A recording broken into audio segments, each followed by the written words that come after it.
lo que concierne a la omisión propia y a la omisión impropia. Entonces, cuando hablamos de delitos que están consagrados o que se consagran en el ordenamiento penal como delitos omisivos, propiamente vamos a hablar de una omisión propia. Por ejemplo, el caso del artículo 441, que es la omisión de denuncia. Y es ese deber o ese deber social, o más bien, sí, ese deber social que tenemos nosotros de poner en conocimiento de la autoridad competente una conducta que se ha realizado. Cuando hablamos de la omisión propia, tanto en la omisión propia como en la omisión propia, vamos a ver que, que el delito o la configuración dogmática del delito versa sobre una conducta relacionada, o es decir, que se prohíbe el no hacer, es decir, que se exige una acción. Cuando hablamos de esos delitos de omisión propia o omisión impropia, el legislador en la omisión propia exige evidentemente que se actúe de cierta manera y se censura el no actuar de acuerdo a esas exigencias sociales, ¿sí? O de acuerdo a la protección o la capacidad de vulneración del bien jurídico. Cuando hablamos de la omisión impropia, pues la vamos a encontrar en el artículo 25 del Código Penal, que ustedes debieron ver. Y es quien teniendo la posición de garantizar la prevalencia de un derecho fundamental, pues no lo haga. Y no evite ese resultado lesivo que se puede, lesivo para el bien jurídico que se puede producir. Un claro ejemplo de ello, pues lo vamos a encontrar, por ejemplo, en el caso de,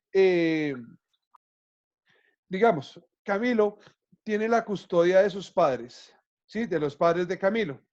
Y Camilo deja que sus padres se mueran de hambre, no les brinda los medicamentos necesarios, no les da alimentación, no les da vestido y los dos devienen o terminan muriendo.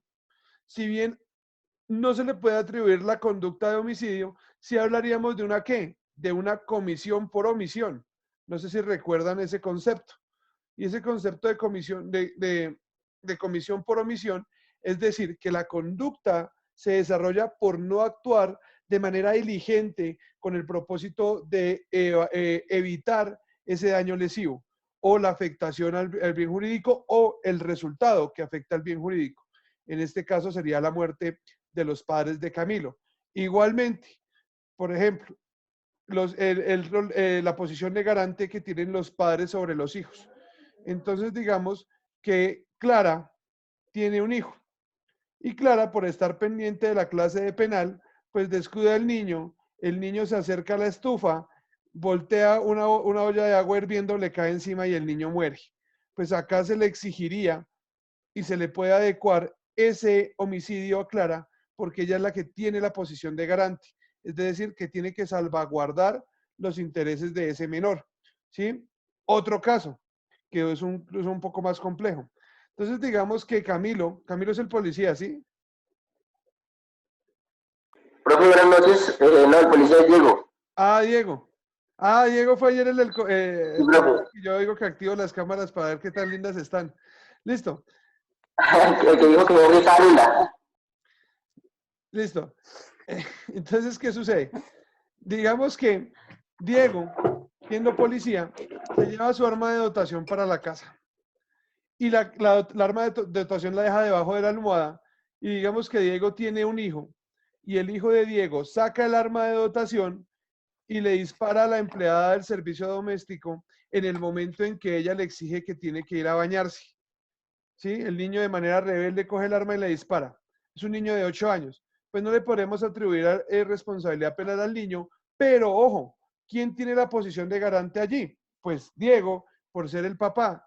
Y el hecho de haber dejado el arma, pues ¿qué se constituye? Que aumenta un riesgo y que ese riesgo que él aumentó, ¿sí? Pues deviene en un resultado lesivo para el bien jurídico de la empleada. Entonces hablaríamos de una comisión por omisión. ¿Listo? Ya para desenvolvernos, o pues después de este recorderis, pues ya para entrañarnos aún más con la existencia o con la exigencia del tipo penal, pues el artículo 411 versa sobre la omisión de denuncia, es decir, ese deber social que tenemos nosotros dentro de un ordenamiento jurídico y dentro de un ordenamiento social de raigambre constitucional pues en ese principio de solidaridad, el hecho de denunciar las conductas que percibamos que han sido cometidas. Y pues evidentemente el propósito es permitir la sanción y la acción más bien, la acción de los órganos de investigación y que devenga esto en una eventual sentencia o en una eventual investigación. ¿Sí? ¿Entendido hasta acá? Sí, señor. Listo, perfecto. Profe, una pregunta. Claro, dígame. Digamos, ahí también vale cuando, digamos, un perro de raza peligrosa ataca a un niño y lo mata, también la posición de garante la tiene el dueño del Podríamos, perro. por allá, podríamos hablar varias cosas, sí. Ahora, también podríamos hablar, digamos, de unas lesiones personales culposas, ¿sí? Podríamos atribuírselas. ¿Por qué? Pues sí, obviamente, pero más que todo sería la culpa por negligencia. Sabiendo que el perro es de una raza potencialmente peligrosa, pues él debió tomar las medidas para evitar que el Entonces perro él tiene la produjera el posición de resultado. garante, ¿no? Él tiene ahí Pero en ese ojo, momento la ojo, posición de garante. quizás sí, se puede adquirir esa posición de garante. Hay varias circunstancias. Cuando se ha otorgado o sea, cuando legítimamente se tiene la posición de garante, por ejemplo, el caso de los padres a hijos, o cuando de manera circunstancial se adquiere esa posición de garante. En este caso, pues sería el dueño del perro. ¿Sí me hago entender? Sí, sí, Clara, sí, sí. ¿vas a decir algo? No, señor. No, Ah, no, bueno. nada. Ah, bueno. Es que te vi con la intención de hablar. Bueno, listo. Vale. Listo.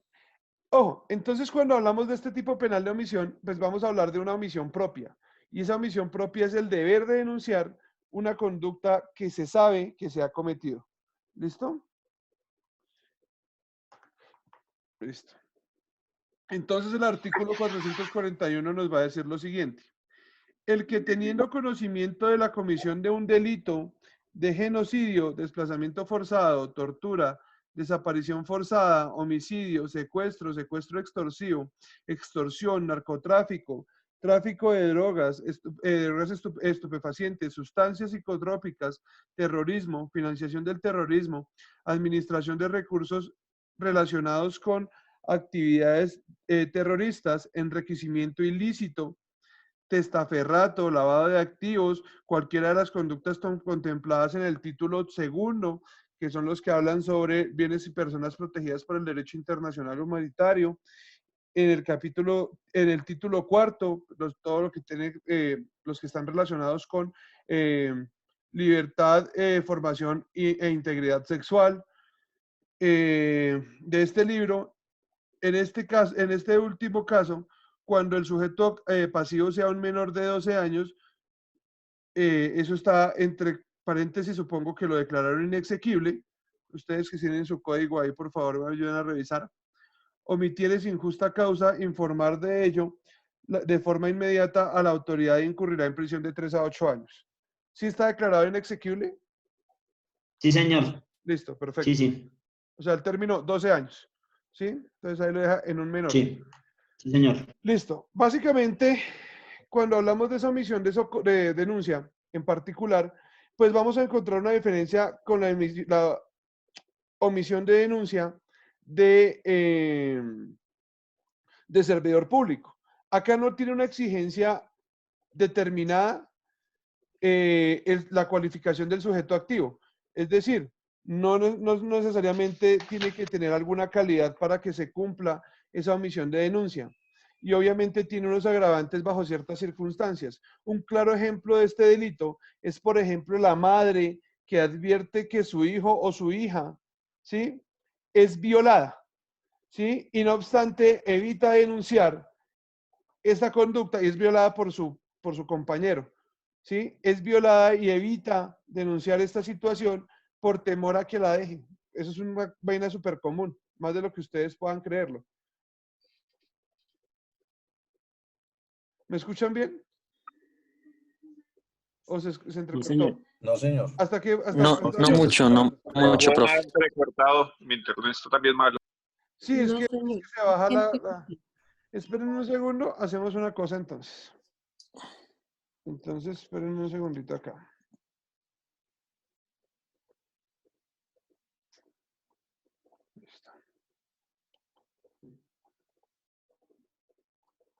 Listo. Listo. Pues desactivé la cámara del celular porque esa tiene conexión Wi-Fi y dejo activa la del computador para que no me robe ancho de banda. ¿Listo? Porque acá todos se conectan y aquí somos varios en la casa, entonces eso es un gallo. Listo. Entonces, básicamente encontramos la existencia de esa omisión de denuncia. Y estábamos poniendo el ejemplo de la mamá que evita denunciar al padre de su hija o al padrastro de su hija por que la ha accedido, hija o hijo, o que los ha accedido, por conservar aún la convivencia en ese lazo familiar. ¿Listo? Ese sería un claro ejemplo. O por ejemplo, el hecho de que yo sepa o tenga conocimiento de que alguien está vendiendo estupefacientes o ha desarrollado el tipo penal de terrorismo o todos los tipos penales que estén ahí y se omita, es decir, no se realice la respectiva denuncia. Como hablamos de un tipo de omisión, pues vamos a hablar el no hacer, que versa sobre el no hacer, el evitar hacer. ¿Sí me hago entender? Listo. Entonces, como es un tipo penal, como lo hemos señalado, pues cuando hablamos de el tema de la clasificación, vamos a decir que frente al tipo subjetivo es un tipo de carácter doloso, es decir, que se tenga la intención de no actuar, es decir, tener la intención de no ejecutar o de no llevar a cabo la denuncia en específico. ¿Listo? Cuando se tenga conocimiento de ella, de la comisión de la conducta.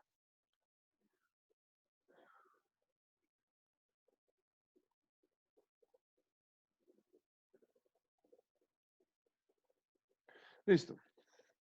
Aunado a ello, pues vamos a decir entonces que frente a la clasificación del delito, vamos a hablar de un delito de mera conducta. Es decir, que se adelanta o tiene sustento con el simple hecho de omitir, ¿sí? Puede que no tenga un resultado. ¿Cuál sería el resultado? Que dejase de investigarse tal situación. Pero ojo, el hecho de no realizar la respectiva denuncia. Ay, Juan Madre Mauricio. Pero bueno, el hecho de no realizar la respectiva denuncia, pues evidentemente se constituye o se configura o se adelanta la comisión de la conducta punible. Listo. Vamos a hablar de un tipo penal de peligro, claramente, no vamos a hablar de un tipo penal de lesión, De lesión. Pero sino ¿por es qué de, no, profe? Por ojo, ejemplo, en el caso en el que usted dice de que la señora evitó la denuncia de a su esposo de haber accedido a la hija, pues ahí ya sí, cometió un daño, ¿no? O sea, listo. ya hay una Ojo, lesión, se puede decir. más allá de eso es porque puede usted acceder a la investigación o a la sanción penal por otros medios. Ojo, lo que se le exige a usted es tener la obligación legal o una obligación jurídica de denunciar. Y el hecho de no denunciarla, pues pone en peligro ese actuar judicial. No lo está lesionando, lo pone en riesgo porque hay otros mecanismos para poder iniciar esa acción penal. ¿Me entiende, César? Sí, profe, pues sí. Listo. Ojo, hablamos de un tipo de ejecución instantánea. ¿Y en qué momento se configura? En el momento en que se conoce, ¿sí? De la realización de una conducta punible y se deja de denunciar.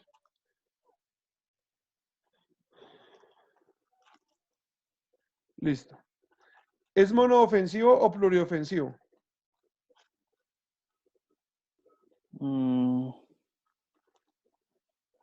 mm, ¿Mono o pluri? Pluriofensivo. ¿Por qué, Clara? yo creo que podría ser pluriofensivo. Porque afecta a varios bienes jurídicos. ¿Cuáles? Afecta pues en el capítulo la eficacia y la recta impartición de justicia Sí, y claro. afecta, digamos, el bien jurídico de la persona por la cual no se denunció la conducta. Sí, Digamos, para el efectivamente. caso que es un... Efectivamente, claramente. Es decir, que como habíamos dicho, uno de los principios o de los pilares fundamentales es que las personas puedan acceder a, a la justicia, básicamente. Entonces, el hecho de no permitir ese acceso a través de la omisión de esa denuncia, pues repercute evidentemente en la posibilidad de garantizar, garantizar la sanción y prevalencia de, de los bienes jurídicos de la persona en, en contra de la cual o ante la cual se ha cometido la conducta punible. Listo. Como elementos normativos, vamos a decir que tienen que ser unas conductas específicas o que para que se hable de esa omisión de denuncia es que no se denuncie, ¿sí?, los delitos que en específico están consagrados en el título, en el tipo penal, ¿sí? Es decir, que no se denuncien toda esa gama normativa que vamos a encontrar ahí. Ese es un elemento normativo de ese tipo penal. Aunado,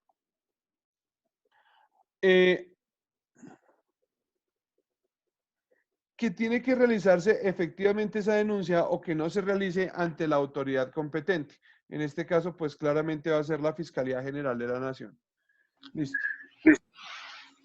Angie, ¿me vas a decir algo? No, es que salí y volví a entrar. Ah, listo, Angie. ¿Qué ha Gracias. pasado con Freddy? Ya la próxima semana ya puede conectarse. Ah, listo, sí, por ahí me llegó la carta de él, no sé qué pasaría con eso. Sí, señor. Gracias. Listo, Angie. Vale. Entonces, hablaríamos de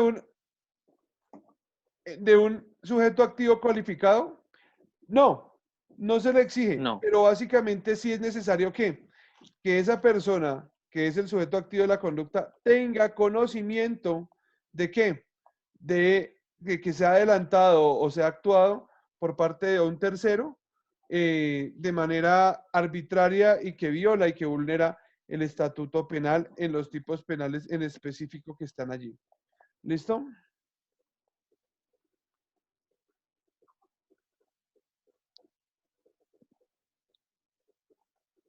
Listo. Listo, esperen un segundito acá ya. No estoy hablando miércoles con nadie. Vale. Continuamos. Entonces, listo. El sujeto pasivo, entonces, ¿quién va a ser?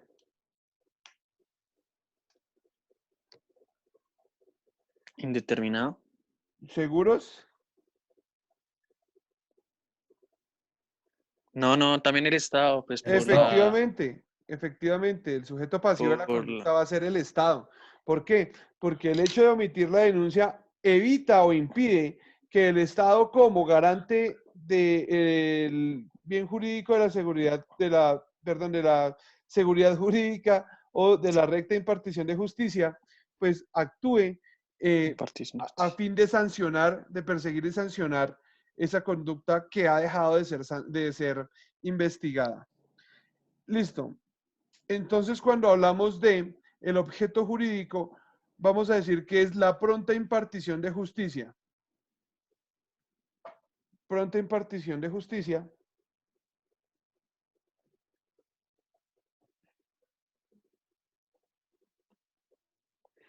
Y el deber social y el deber jurídico de generar una denuncia o de adelantar la denuncia.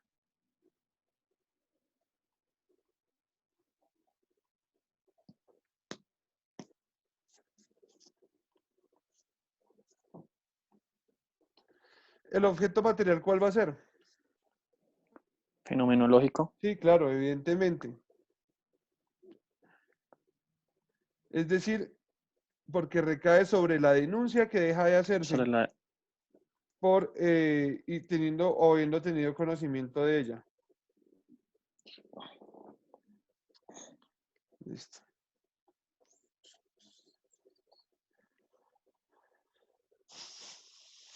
Listo. ¿Admitiría tentativa? no. No. No admite tentativa. No, profe. Y admitiría coparticipación en grado de determinación y complicidad. Listo. ¿Alguno de ustedes en algún momento de su vida, yo no la he visto, pero me sé el caso? Entonces, pues ya podemos hablar de eso. Y los que no se sepan el caso, pues se han visto la serie. ¿Alguno de ustedes recuerda el caso Colmenares?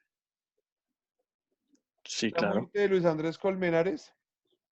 Sí, señor. Listo.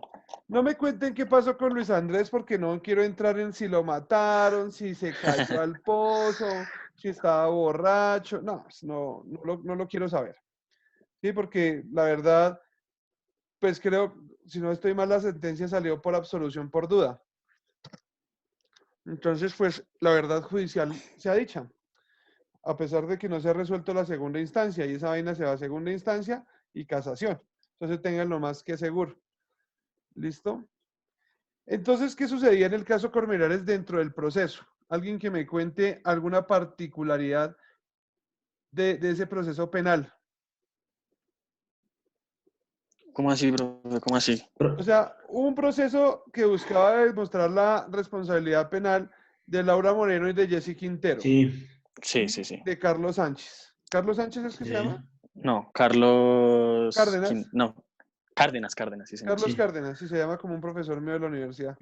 Entonces, quería demostrar la responsabilidad penal de estos dos manes, de estas dos viejas y del man. Listo. ¿Qué sucede dentro del proceso? Como una particularidad, algo que a ustedes les haya llamado la atención. Y que, Profe, por ejemplo, en Henry,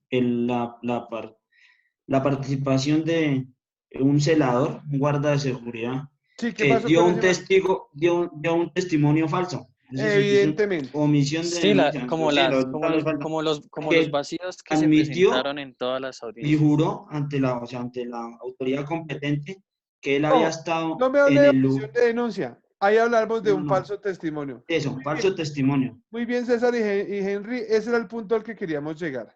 ¿Sí? ¿Qué sucede? Que durante el desarrollo del caso Colmenares, pues la fiscalía incorpora el testimonio de un celador, pues que nunca vio los hechos y que el huevón dijo que sí habían matado a Luis Andrés Colmenares y que él vio cómo lo habían Sí. matado y lo habían tirado al Cayo del Virrey. ¿Sí? Ujú. Que lo han subido a Eso, una camioneta. sí, pues dio varias versiones que no correspondían a la realidad.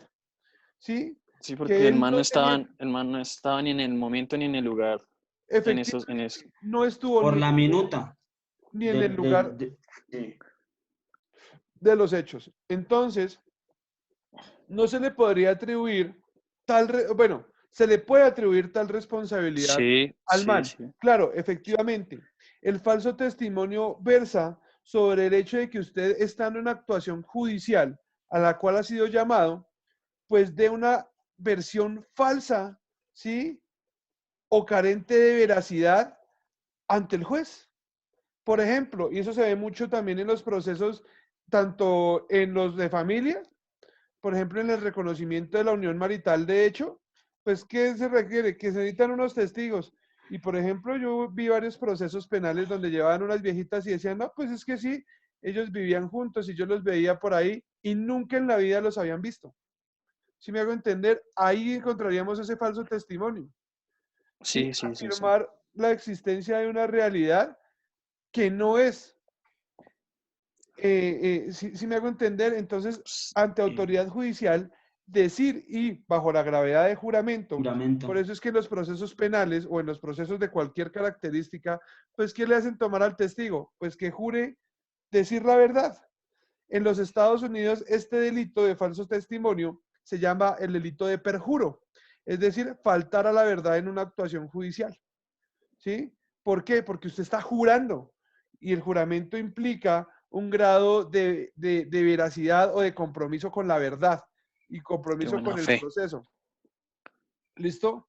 Entonces, el artículo 442 va a decir lo siguiente.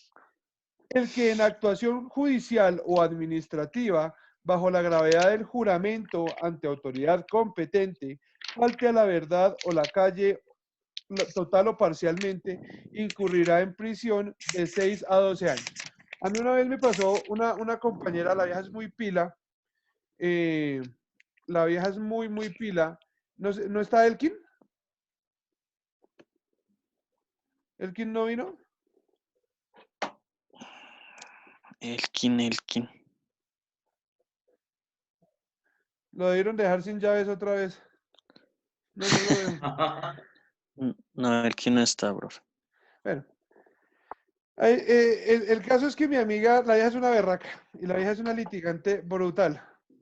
La vieja le ganó un proceso bravo a la gobernación sobre unos operarios que los tenían con contrato contrato de hora labor contratada, Prestación de servicio de prestación de servicios, pero se logró determinar el contrato realidad. Y pues imagínense, laboral. eran como unos 30 operarios. O sea, calcule. O sea, esta vieja haciendo cálculos le ganó en dólares, pues para ese momento yo creo que le alcanzó a ganar unos 320.000 dólares a la gobernación. Entonces la vieja se tapó de plata, pero pues es muy merecido. La China es muy juiciosa y muy pila. Y siempre fue muy, muy buena estudiante en la universidad. Entonces, ¿qué sucedió? Pues que en una actuación de los procesos que tenía ella, no de eso, sino de otros, pues uno de los testigos que llevaron al juicio, a la audiencia laboral, pues dijo que dio mal una fecha porque no se acordaba, y pues la juez le compulsó copias por falso testimonio. Y yo que, pues, pero pues ahí no existe el falso testimonio. El hecho de que usted puede tener mecanismos para recordarle memoria al procesado, por ejemplo, en penal es así, ¿sí? Entonces usted le pregunta una entrevista, ¿usted se acuerda que rindió tal entrevista? Sí, pero no me acuerdo qué dije. Señor juez, solicito ponerle el testigo de presente a la entrevista que rindió ante Policía Judicial con el propósito de recordar memoria. O también se puede utilizar para el hecho de impugnar credibilidad. Pero pues básicamente usted tiene la posibilidad de hacer que el testigo rememore. Otra cosa es que el testigo afirme una circunstancia que él no vivió o que no le consta. Si me hago entender, ahí sí estaríamos incurriendo en ese falso testimonio. ¿Vale? Pues ahí en ese caso, pues él incurrió en eso por afirmar la fecha, ¿no? Sí, pero básicamente fue o sea, digamos que eso fue en el 2005 cuando trabajaron. Hermano, ¿usted se Sí. acuerda con quién trabajó en el 2005? ¿En qué fechas? Pues yo creo que es sumamente complicado. ¿Sí? Exacto, pero el error de él está en afirmar, cuando pues él debe Pues haber sí, dicho pero pues yo creo que el hecho de que afirmara, y es que él dice, creo que fue en tal fecha, pues entonces no hay una seguridad de que haya sido en tal fecha. Entonces la jueza a mí me parece que ya se extralimitó, quizás estaba en mal genio, no sé, y compulsó copias. En últimas habrá que ver, pues en mi concepto no hay delito allí, porque no existe el dolo o la intención de que el juez incurra en error. ¿Listo? Ojo, cuando hablamos del tipo penal de falso testimonio, vamos a decir que ¿qué? Que es de mera conducta o de resultado. de mera conducta. Resultado sería, profe, que el Resultado, resultado de resultado. ¿Por qué Ese de resultado, resultado? que sea porque una, que, o porque sea, ya se que dijo, ya se Realmente tiene que dar manifestó. el testimonio que sea falso. Y si yo doy el testimonio falso y el juez no incurre en el error, pero advierte que el testimonio es falso, ¿no sería una mera conducta? ¿Cuál sería el Sí, resultado allí? sí, no El es de mera resultado conducta. sería la obtención o que el juez incurra en el error. Pero el juez no incurre en error y observa que efectivamente hay la Está mintiendo. intención, existe la intención de falsear la verdad. Entonces hablamos de que es de mera conducta. Solo De querer incurrir en error al juez. de hacer incurrir en error al juez. O simplemente de callar parcialmente o de hablar parcialmente la verdad dentro del proceso. ¿Qué Entonces es de mera término conducta. tiene para